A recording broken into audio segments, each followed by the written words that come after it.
Une histoire assez croustillante, comme vous pouvez voir le titre. Assez incroyable surtout. Une youtubeuse attaquée en justice, enfin mise en demeure, avec sa chaîne strikée pour avoir non pas diffusé des images de koh, ne pas proférer des menaces ou des insultes ou n'importe quoi, mais pour avoir utilisé le logo de koh, alors même que ce logo est extrêmement flouté et qu'on le reconnaît à peine. Et là, j'ai dit, c'est pas possible au bout d'un moment. T'imagines, Nintendo, il me strike ma chaîne parce qu'il y a la Triforce ici, on la reconnaît, qu'il y a Sonic et tout. C'est-à-dire que même dans le background, oh, il y a le logo de Coca-Cola. T'es striké, tu dégages. Qu'est-ce que c'est que ce truc? On est en quelle année? C'est aussi là que tu vois la distanciation hallucinante entre le milieu télévisuel et Internet. Alors, je suis très très très très loin de connaître les véritables lois en termes de droit des marques et de droit à l'image et de tout ça.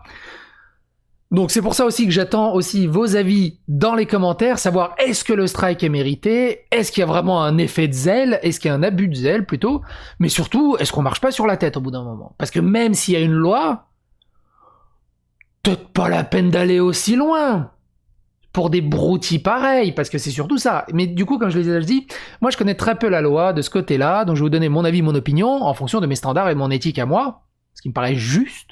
Évidemment, la loi et la justice, il y a rien de vraiment juste, puisque ça a beau prendre les mêmes étymologies, mais on s'en fout. Mais c'est surtout votre avis sur ce que subit cette jeune youtubeuse, du coup, à ce sujet. L'histoire, elle est juste fandard pour nous, complètement abusée pour elle, et alors pour TF1.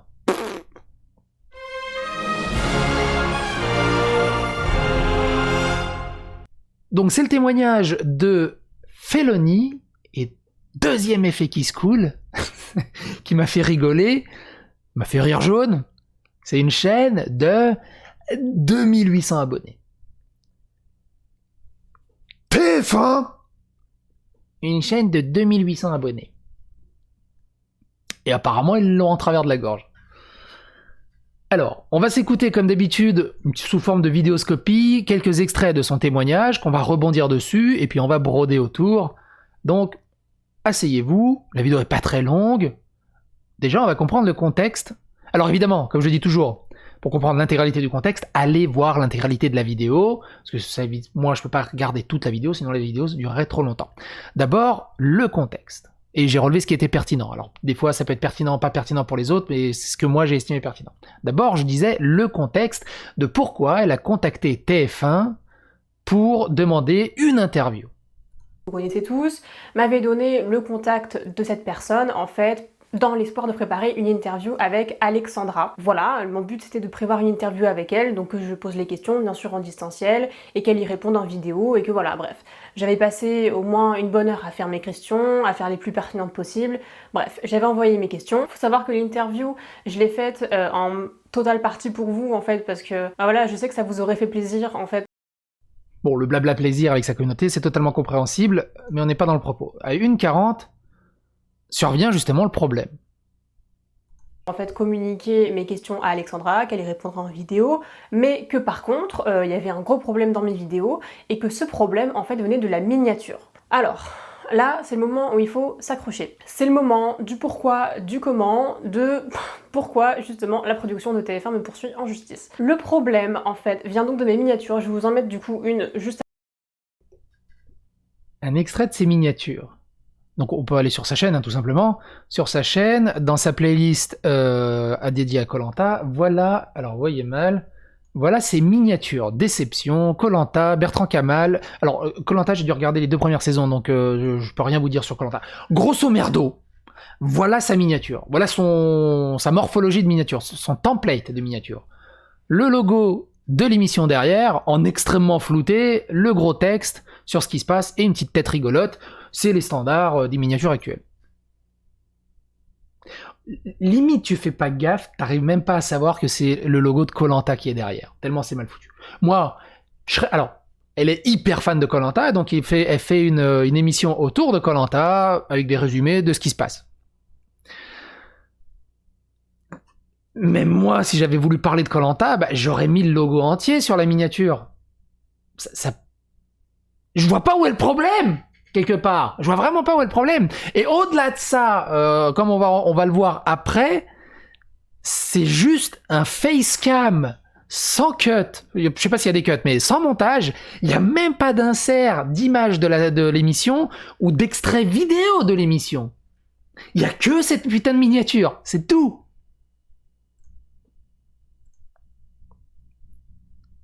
On était où? 2,40.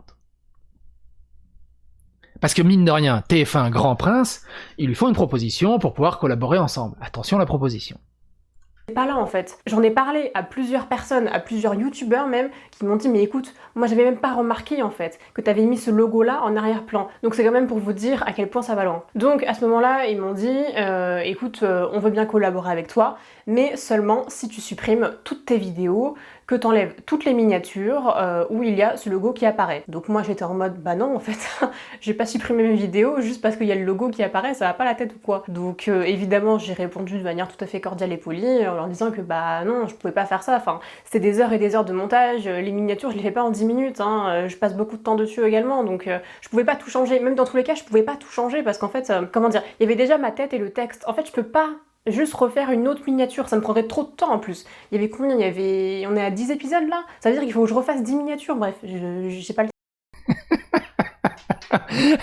alors là, franchement, il n'y a aucune malveillance et il n'y a rien de méchant. Tu m'as fait rire. Je permets de me... Je commence à devenir trop vieux. Dès que je vois un jeune, je le tutoie par défaut. Je suis désolé.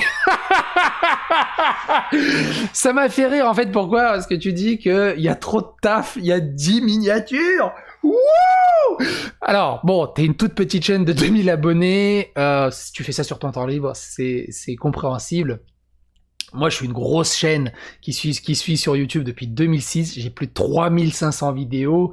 Alors, quand on me dit 10 miniatures, tu sais, généralement, c'est même pas une tranche de bacon, le machin. Ça y est, c'est fait. Alors, trop de taf, oui, surtout si t'as pas l'habitude. Mais ce que je te conseille pour accélérer là-dessus, tu te fais un template. Moi, mon Dali Bourdin, c'est un template. J'ai juste à changer le texte. Je fous une photo, c'est marre. Ça prend 25 secondes pour faire une miniature. Surtout que tes miniatures sont pas très compliquées, donc ça peut aller. Mais ça m'a fait marrer. Après, c'est normal, hein, c'est totalement normal voilà, quand tu fais quand t'es tout petit vidéaste, t'as pas encore l'habitude des outils et tout le bazar, ça peut prendre énormément de temps, mais ça m'a fait marrer. Et aussi, YouTube, ça reste une passion, un petit temps libre dans un coin, comme elle le dit à un moment dans sa vidéo, elle dédie son travail sur YouTube le samedi, point. Moi, je le répercute sur plein de jours, et puis des autres youtubeurs, c'est leur vie. Donc ça, c'est autre chose. Mais ça m'a fait marrer, cette petite balance de surcharge de travail. Mais après, je comprends aussi l'énervement de TF1 qui dit ouais, ok, on collabore, mais alors tu changes tes miniatures, parce qu'il y a le logo. Quel logo? Il est flou. Alors, il est flouté. 2, je parle de votre émission, c'est normal que je foute le logo. En plus, je l'ai même pas flou, il est flouté, il est même pas en direct. À la limite, justement, on va faire une collaboration. Je vais mettre le logo. Comment ça marche au bout d'un moment? Surtout, on lui demande de supprimer et les miniatures et les vidéos. Ok, mais ça va encore plus loin, évidemment.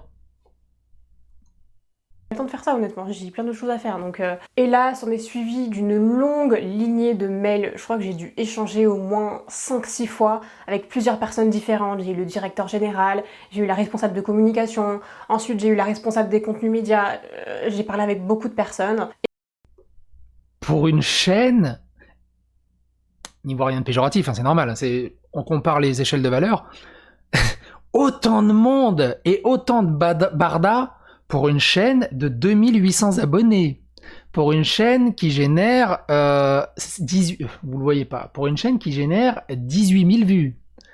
C'est surtout ça en fait, où Koh-Lanta monte crescendo, directeur de la communication, strike et tout ça, pour une chaîne aussi ridicule. Et c'est pas malveillant, je parle en termes de volumétrie, on est d'accord. Limite, ils auraient dit ah, t'es toute petite, mais bien sûr, on va t'aider, ou fais ce que tu veux, ou y a pas de souci. On s'en fout au bout d'un moment. Et du coup, ils profitent d'un petit effet stressant.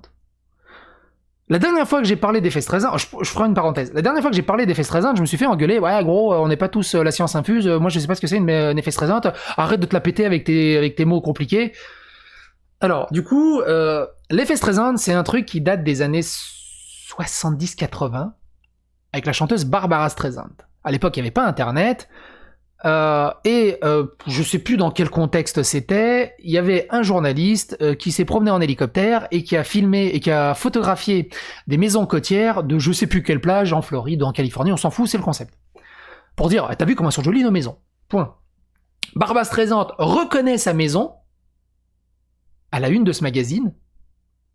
Ah, d'où vous photographiez ma maison, les gens ils savent ce que j'ai une grosse piscine, il y a peut-être une BM au fond de la piscine, moi je veux pas que les gens sachent où j'habite, je veux pas que les gens sachent que c'est ma maison, blablabla. Elle les traîne en justice, elle essaie de racheter tous les numéros du magazine, et plein de trucs. Ça a tellement foutu le bordel, tout le monde s'en foutait de ce magazine où personne n'aurait remarqué que c'était la maison de Barbara Streisand, puisque personne ne le savait. Et bah du coup, tous les États-Unis savent que c'était la maison de Barbara Streisand et ça a donné son nom à l'effet Streisand. J'ai résumé, hein, évidemment. On continue. Et en fait, j'essayais juste de défendre ma position, en fait. Ce qu'on me reprochait, c'était le fait que j'utilisais le logo en arrière-plan. Le logo, on ne le voit pas, en fait. On ne le voit pas sur mes miniatures. Et franchement, c'est rageant, parce que c'est des heures et des heures de montage, c'est du travail. Le débrief de Koh-Lanta, enfin, je réfléchis en amont à ce que je vais dire, je me pose pas juste devant et je commence à parler. Non, je réfléchis à ce que je vais dire. Des fois, je fais même un plan. Des fois, je fais des phrases de ce que je veux dire pour pas oublier.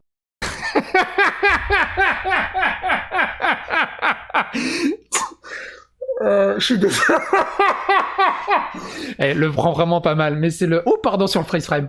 C'est le... Des fois, je fais des phrases, et je te jure, je vais faire mon gros boomer, et si vous êtes jeune... Cette appréhension que les jeunes, ils savent même plus faire de phrases, ni rien. Des fois, tu fais des phrases. Après, oui, c'est dans l'énervement. Ça a mal formulé la phrase, mais bordel que ça m'a fait rire. Faut mieux le prendre avec humour. C'est clair que pour débriefer Koh-Lanta, ça doit prendre quelques heures sur ton week-end. C'est clair que le taf du montage, pas vraiment de montage, mais c'est pas grave, c'est pas la question. On s'en fout. C'est vraiment pas la question. Le truc, c'est que tu fais...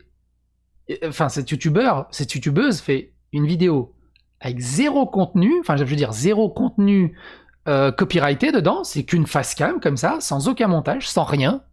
Sans aucun insert, musique, clip, vidéo, et on l'emmerde parce qu'il y a un logo flouté sur la miniature. C'est toujours ça, moi. Et ça, c'est dingue. Après, je regarde pas Koh-Lanta, j'ai pas jugé la qualité de ton travail, mais ça a l'air cool aussi. Pour quelques extraits de vidéos que j'ai vus, c'est ce que je fais moi, en fait. Je prends une news, je la décortique, et basta. Effort minimum, travail minimum. C'est ça les Dali Bourdin. Je prends un truc, je le décortique, effort minimum, travail minimum, montage minimum. Et c'est ça qui est cool. C'est pour ça que ma chaîne continue à vivre, plutôt que de l'arrêter. Mais ça, c'était une autre histoire. Des fois, tu fais des phrases, ça m'a fait rire. Ici, c'est très intéressant. À partir de ce moment-là, à partir du moment où je leur ai dit bah non, malheureusement je peux pas changer en fait. Il faut savoir que mes mails ont toujours été extrêmement polis, extrêmement cordiaux, que j'ai toujours voulu faire dans leur sens. Il faut savoir que la rediffusion du live que j'ai fait avec Dorian, je voulais vous le mettre sur ma chaîne pour que vous puissiez la revoir en rediffusion justement. Mais voilà, la production m'a dit bah non, tu peux pas le mettre, tu le mettras seulement après la finale. Moi j'ai dit ok, pas de problème, je veux pas te soucier, j'ai directement supprimé la vidéo en fait. J'ai même pas cherché à comprendre. À chaque fois qu'il y avait un problème, je m'excusais directement à la production. Je me suis excusée au moins, honnêtement, sans rigoler, au moins 6-7 fois. Honnêtement, en disant vraiment à quel point j'étais désolée, que je donnais platement mes excuses, que vraiment j'étais profondément désolée en fait d'avoir pu leur causer du tort, quelconque tort, même si c'est une histoire de logo, j'étais vraiment désolée quoi. Et je me suis excusée tellement de fois que en fait, je peux pas faire plus en fait, je peux pas faire plus. Et c'est là qu'en fait... Et c'est ça qui est dingue. Ils en ont rien à péter TF1 Koh-Lanta. Gros, vous emmerdez une chaîne de 2800 abonnés qui est ultra fan de Koh-Lanta, qui est ultra fan, je le taquine un peu avant, mais c'est juste du taquinage, qui est ultra fan de Koh-Lanta, qui ne pense absolument pas mal, et je sais pas, vous vous êtes mangé un PV le matin, ou... Et là, on parle de poursuites judiciaires. fait ont commencé les menaces de poursuite judiciaire, où en fait ALP m'a fait une mise en demeure. Donc une mise en demeure, si vous savez pas ce que c'est, en gros, c'est un avertissement, c'est tu supprimes, tu fais ce qu'on te dit, sinon ça va aller au tribunal, en gros c'est ça. Écoutez, moi, suite à cette mise en demeure, évidemment, je les ai contactés tellement de fois pour leur expliquer ma situation, pour leur expliquer mon cas. Et à chaque fois, ils veulent rien savoir, ils veulent pas comprendre. En fait, je comprends pas en fait. Je comprends pas, parce que le problème, ce qu'on me reproche, en fait, en pleine période de confinement, c'est pas d'avoir tué quelqu'un, c'est pas d'avoir mal parlé sur la production, c'est pas d'avoir mal parlé sur un candidat, non. Ce qu'on me reproche, c'est d'utiliser un logo qui est flouté. Est-ce que vous trouvez ça normal, honnêtement? Alors je peux comprendre que oui, effectivement, la législation fait en sorte de telle manière que blablabla. Mais dans ces cas-là, pourquoi moi, je n'aurais pas le droit de l'utiliser et d'autres youtubeurs de koh que vous connaissez tous très bien auraient le droit? Pourquoi moi, je n'aurais pas le droit et eux, oui? Pourquoi, en fait? Pourquoi? Alors là, c'est très intéressant, et comme je l'ai déjà dit, je regarde pas YouTube, et je regarde encore moins la bulle des youtubeurs autour de koh. J'imagine que vu le succès de la série, il y a énormément de youtubeurs qui sont dans cette bulle. Et au-delà de ça, comme je le connais personne sur youtubeur, moi, le premier exemple qui me vient, c'est Antox Colaboy. Antox Colaboy, pour ceux qui savent pas, il fait des lives de la facilité où il passe ses nuits à commenter de la télé-réalité. Les Anges Gardiens à Mykonos, Koh-Lanta, Cauchemar en cuisine et plein de trucs. Jamais inquiété. Et là, c'est pas un extrait de logo, c'est pas un extrait de vidéo, c'est l'intégralité de l'émission. Et moi, ce que je comprends pas, c'est...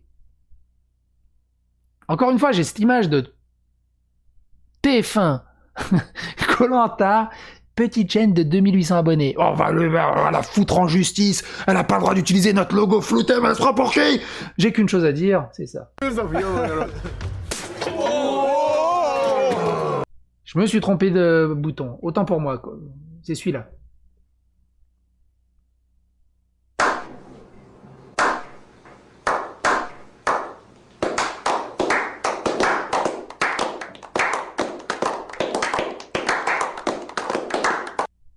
C'est vraiment ça. C'est vraiment ça. Ensuite, elle a reçu un strike sur sa chaîne. Finalement, la vidéo elle va être un peu plus longue que prévu, mais elle est rigolote. Puis, j'espère que vous vous amusez bien en ma compagnie. Donc, évidemment, j'ai fait une première contestation qui a été refusée il y a quelques jours. Et avant-hier, j'ai fait une seconde contestation. Bon, de retour, désolé, je sais plus du tout où j'en étais. Et du coup, ça m'a remis de bonne humeur. Maintenant, j'ai envie de rigoler. Bref, c'est pas trop le mood de la vidéo. Bon, alors, où j'en étais? Donc, j'avais parlé de la mise en demeure que j'avais reçue et du strike que j'avais reçu. Voilà, j'ai contesté 2 fois, j'ai tout fait, j'ai expliqué mon point de vue. Je leur ai dit à quel point le logo était flouté, qu'il était quasiment méconnaissable, qu'on pouvait rien reconnaître. Et moi, là, c'est une question à YouTube. Sur quelle base YouTube a refusé la première contestation et a refusé la deuxième contestation en appel? Sur un logo flouté? On n'a même plus le droit de flouter des logos? Enfin, même un logo flouté, maintenant, camouflé, anonymisé, on n'a plus le droit de l'utiliser non plus? Surtout qu'elle dénigre pas encore si c'était en diffamation, dégradation d'image, atteinte à la notoriété, ou tout.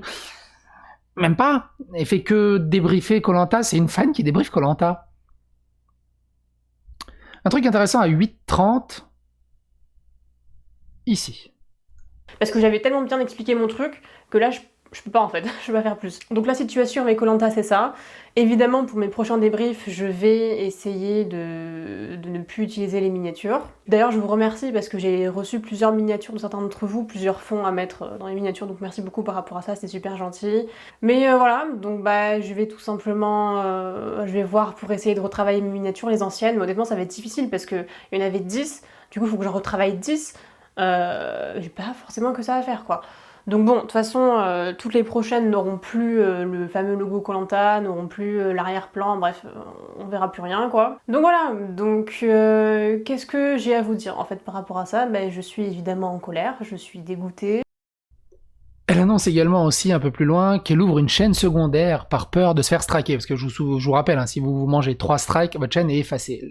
Ah oui, là où j'ai pas... D'ailleurs, je l'ai mal coupé, parce que ça vient de me revenir dans ma tête, elle s'est mangé un strike sur la première vidéo qu'elle a fait de koh. Elle a fait appel, il a été refusé, elle a fait un... Donc elle a un strike. TF1 en grand prince ont striké uniquement cette première vidéo. Tu sais, en guise de... On te voit. Fais gaffe. Parce qu'en fait, ce qu'ils auraient pu faire, et ce qui a déjà été fait pour une autre chaîne, quand une autre chaîne, je sais plus comment il s'appelait la chaîne, était un gros fan de Bethesda, et Bethesda est rentré, lui a envoyé des hommes de main pour supprimer toutes ses vidéos, des hommes de main, c'est vraiment à l'américaine. Il a refusé, ils l'ont striké sur ses 430 vidéos. Il s'est mangé 430 strikes. Sa chaîne, elle a été Fallout. Il est plus jamais revenu. Alors que c'était juste un fan qui voulait juste, même pas vivre de sa passion, juste profiter au max de Fallout et de parler dans tous les sens de Fallout. Et donc, ce que TF1 aurait pu faire, ils strike vidéo par vidéo. Et là, en une soirée, ta chaîne, elle est Thanos. C'est fini. Grand Prince, ils ont striké qu'une seule vidéo. Et donc, elle a peur pour ça, elle ouvre une chaîne secondaire. C'est hallucinant qu'une jeune youtubeuse et une chaîne aussi petite doit traverser autant d'épreuves comme si c'était une chaîne à plusieurs centaines de milliers d'abonnés. C'est hallucinant. Hallucinant. Ce qui est dit à 10-10, par contre, c'est ouf. À quel point elle est bienveillante, de bonne foi. Critiquer genre sauvagement un candidat, à aucun moment j'ai cyber harcelé un candidat. D'ailleurs, j'ai toujours dit à chacun de mes débriefs, soyez respectueux avec les candidats. J'ai toujours dit ça, je supprime chaque commentaire qui est irrespectueux par rapport à un candidat. Pareil, la production, j'ai jamais rien dit. J'ai toujours essayé de les défendre également quand il y avait les histoires un petit peu de triche, de suspicion de colis, bref. Honnêtement, c'est dégueulasse. Franchement, je vous le dis, c'est dégueulasse qu'on me reproche comme ça. Autant vous voyez si j'avais utilisé des images ou des vidéos ou si j'avais dit quelque chose vraiment de très grave, je veux bien. Mais là, pour un logo, pour une miniature, sérieusement, c'est ma vidéo. Parce qu'il faut savoir que dans toutes les propositions que je leur ai faites, c'est pour vous montrer quand même à quel point je voulais collaborer avec eux, à quel point je voulais être coopérative. Dans toutes les propositions que je leur ai faites, je leur ai dit si vous voulez, je peux vous donner toute la monétisation de mes vidéos YouTube qui sont sur Koh-Lanta. Donc toutes les vidéos que je fais sur Koh-Lanta, vous récupérez la monétisation. Je toucherai du coup 0€, 0 centimes toutes mes vidéos. Je leur ai dit si vous voulez on peut faire ça, moi ça me dérange pas. Parce que les vidéos Koh-Lanta je les fais pas pour la thune. Clairement je vous le dis, en fait j'en ai pas besoin. Donc voilà, je le fais vraiment pour la passion, parce que j'ai envie de parler avec vous. Moi j'en ai rien à faire en fait, j'en ai absolument rien à faire. Donc si vous voulez récupérer toute la monétisation, il n'y a pas de problème. Je leur ai proposé ça. Je leur ai dit également, peut-être que vous voulez que je change toutes mes miniatures, dites-moi en fait. Et pareil. Bref, la monétisation, je pense que TF1 s'en sortira de récupérer tes 15€, mais il serait capable, parce que 15€, c'est 15€. Enfin, je dis 15€, mais t'as une chaîne qui fait 18 000 vues sur le dernier mois, ça doit être à peu près autour de 15€. Bref, n'hésitez pas. Comme le dit Felony, déjà, n'hésitez pas à aller lui transmettre son soutien, à retweeter son tweet, hein, tous les liens sont dans la description, et comme elle le dit elle-même, faites des phrases, même si ça demande un peu de taf. J'adore cette phrase. Faites des phrases dans les commentaires, mais surtout, apportez-lui votre soutien, je pense qu'elle le mérite, ou c'est jamais. Si vous êtes du côté de Koh-Lanta, apporter leur soutien à eux.